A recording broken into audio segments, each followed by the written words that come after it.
Bonsoir à tous et bienvenue au 19h de la télévision de Burkina. Voici les titres. Une vingtaine d'associations féminines de la région de la Boucle du Mhoun bénéficient de formations sur leur rôle dans la préservation de la paix. Elles vont ainsi approfondir leurs connaissances sur la tolérance, le vivre ensemble et la promotion de la paix. Une formation initiée depuis 2017.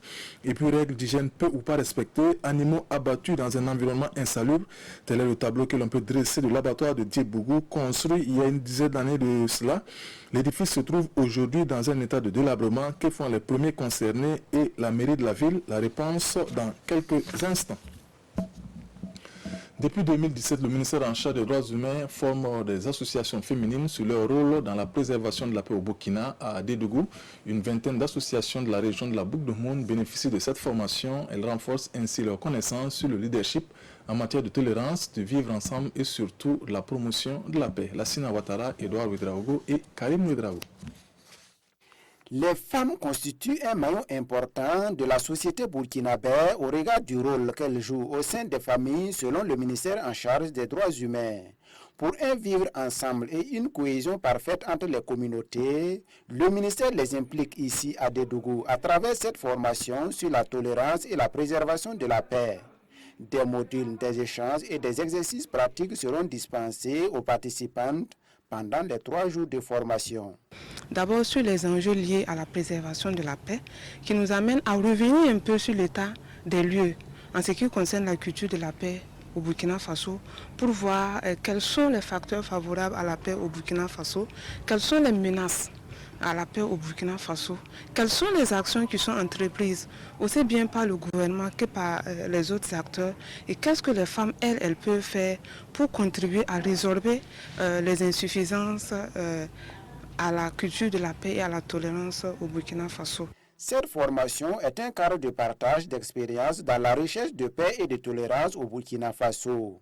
Une idée bien accueillie par les autorités régionales. Il revient à tout citoyen de s'engager dans ce sens, dans le cadre de la sensibilisation, pour que notre pays soit un pays de paix, de tolérance et de quiétude. Pour l'année 2019, elles sont 75 représentantes d'associations féminines des régions de la Boucle du Mhoun, du centre-nord et du centre-est à bénéficier de cette formation. Formation en leadership également des jeunes femmes de la province du Yatenga. Elle vise à renforcer leurs capacités et aussi les impliquer dans la mise en œuvre et le suivi des politiques publiques. La formation est initiée par l'Organisation communautaire pour le développement des populations du Burkina. Reportage Issoufou Kaboré et Alain Aledou Savadougou. La jeunesse du Yatenga à l'école du leadership.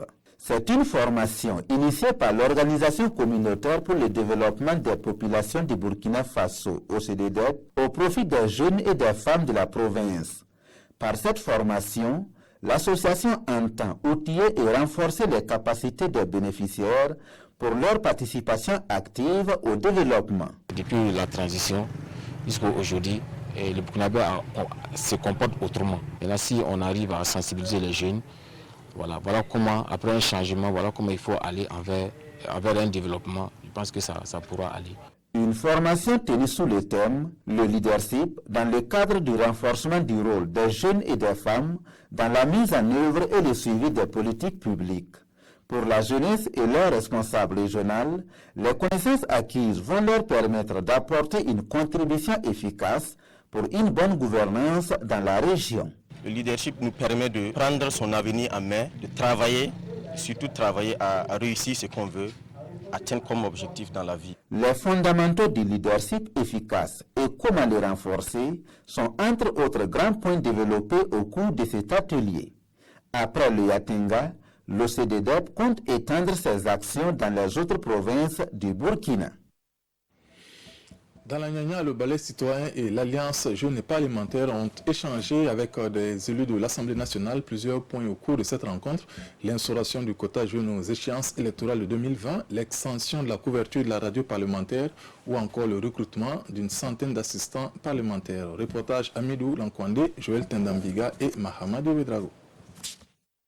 Des jeunes de la province de la Nyanya, membres du projet Alliance Jeunes et Parlementaires, plaident auprès de leurs élus pour l'instauration d'un quota en faveur des jeunes sur les listes électorales législatives et municipales de 2020. Cette plaidoyer nous permettra de prendre en compte les intérêts socio-économiques des jeunes à l'Assemblée nationale.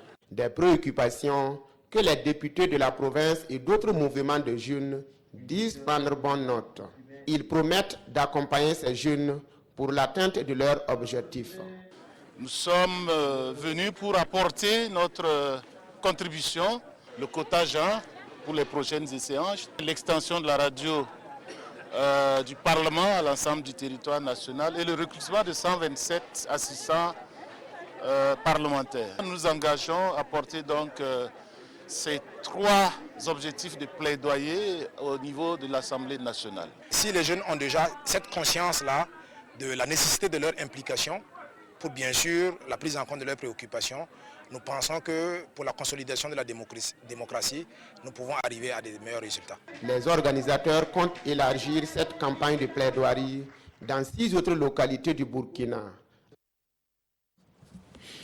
Construit il y a une dizaine d'années de cela, l'abattoir de Diebougou se trouve de nos jours dans un piteux état. Les règles d'hygiène sont peu ou pas respectées.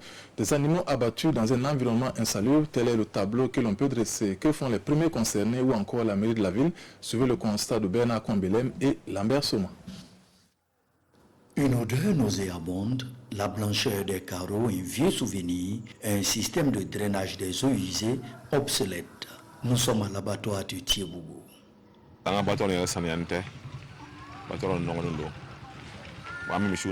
Notre abattoir est sale. Les animaux sont abattus à même le sol. Plusieurs fois, nous avons approché le maire, mais pas de réaction. Du côté de la mairie, c'est le même constat qui est fait.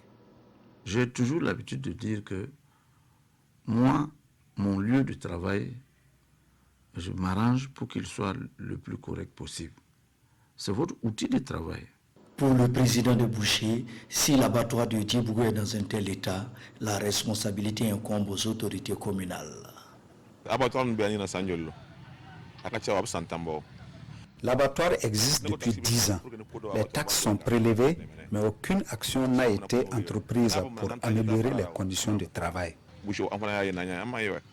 En moyenne, 10 bœufs et 20 petits ruminants sont abattus ici par jour. Quand on vous dit que l'abattoir là ne peut même pas rentrer 3 millions de francs de taxes par an, ça pose problème. Le conseil municipal entend prendre des mesures. Et nous allons mettre en place un comité de gestion où les commerçants, les bouchers pourront véritablement avoir une mainmise sur l'organisation de cet outil-là. Un vétérinaire sera affecté à l'abattoir de Diebougou, foi du maire. Mais en attendant des actions plus fortes, le consommateur fait avec. Après 2 ans de formation, 101 énarques de l'Institut régional d'administration IRA de l'Est font leur sortie. La cérémonie a eu lieu ce 19 juillet à Fada sous le thème des fonctionnaires performants au service d'une administration publique. La promotion a pris pour nom de baptême « Servir la nation d'abord ». Reportage Alassane Kenrobego et Mahamadi Bedrago. 101 agents de l'administration publique reçoivent leur parchemin de fin de formation professionnelle à l'Institut régional d'administration IRA de Fada-Ngourma. Par la voix de leurs délégués, ils expriment leur satisfaction pour les connaissances acquises en 18 mois de formation et s'engagent à servir l'administration burkinabé avec loyauté. Ils ont choisi pour nom de baptême « Servir la nation d'abord ». La nation d'abord, pour démontrer qu'à partir de Fada, il y a une nouvelle dynamique qui va se mettre en place. Et donc la région de Fada est au cœur des réformes de l'ENAM et que j'ai toujours dit qu'il ne faut pas confondre l'État et le gouvernement. Nous allons donc tout mettre en œuvre pour contribuer à relever ces défis, notamment la ponctualité, l'assiduité, et afin de contribuer vraiment à construire une administration efficace. Élu personnalité énarque de la 7e promotion de l'IRA de l'Est, le président du Conseil supérieur de la communication invite les lauréats à mettre en avant l'intérêt de la nation partout où ils serviront. Ils doivent se soucier de la pérennité du service public et surtout de la continuité du service pour les populations car nous tous, nous travaillons pour ces populations-là. C'est pourquoi je les ai invités à l'abnégation au travail et surtout à la retenue dans tout ce qu'ils feront, dans la vie active qu'ils vont embrasser. Cette promotion concerne les attachés d'intendance scolaire et universitaire, les attachés d'administration scolaire et universitaire et les secrétaires administratifs. Le club des anciens élèves du lycée Diaba Lompo a organisé la deuxième édition de la journée des bacheliers à Fada. Les futurs étudiants ont eu droit à des communications sur les filières et les modalités d'inscription. L'activité a été couronnée par la nuit de l'excellence où les meilleurs élèves et enseignants ont été distingués. Aimé Douamba et Ibrahim Sanou. Ils repartent les mains chargées de cadeaux. Eux, ce sont les élèves de Fada qui se sont distingués au baccalauréat session 2018. Désormais étudiants, ces bacheliers se rencontrent à cette soirée dénommée Nuit de l'excellence. Avoir son bac, c'est une étape. Ce n'est pas la fin du parcours. Au contraire, même c'est le début. Donc il va falloir être très vigilant dans le choix de sa filière parce que quand on se trompe, il n'y a pas de motivation et quand il n'y a pas de motivation, il n'y a pas de détermination, il n'y a pas de sacrifice, il n'y a pas d'effort à fournir et finalement, il n'y a pas de bons résultats.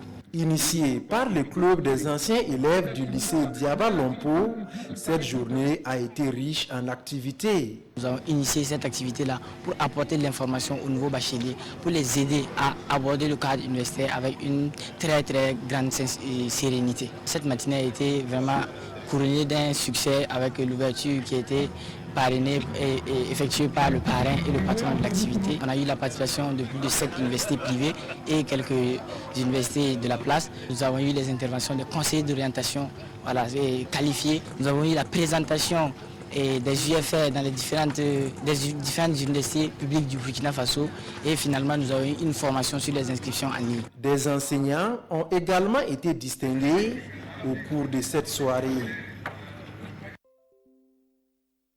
Des parents d'élèves de Bobo de la 60 en formation, une session qui porte sur 2 thèmes majeurs, la bonne gestion des écoles primaires et la contribution des parents dans l'éducation des élèves. Cette formation des APE est soutenue par la commune. Reportage Hassan Gourabou et Ismaël Sachina Paris. Ils sont tous présidents d'APE, association des parents d'élèves de la commune de Bobo-Dioulasso. Ils sont là pour renforcer leur capacité dans plusieurs domaines concernant la vie des enfants. Une occasion pour eux d'être suffisamment outillés pour assurer le rôle qui leur revient non seulement dans la gestion des écoles primaires, mais aussi dans l'éducation de leurs enfants. C'est d'assurer une bonne éducation aux enfants en soutenant les enseignants et l'administration scolaire. Le parent d'élève doit aussi avoir son comportement.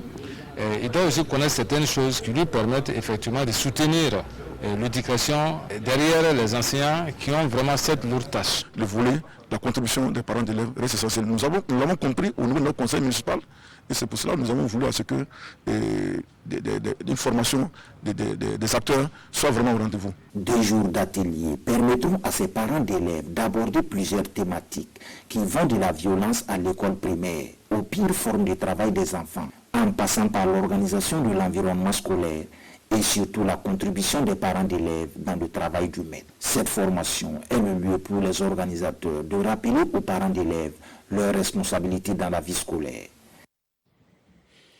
L'école de Kolenka dans la commune de Wessa célèbre ses 65 ans d'existence. Ouverte en 1954 par l'église catholique, elle fut par la suite rétrocédée à l'État burkinabé. La célébration fut un moment de retrouvailles entre anciens élèves de l'école et les ressortissants de la localité. Reportage Madou Wedraogo et Lambert Soma.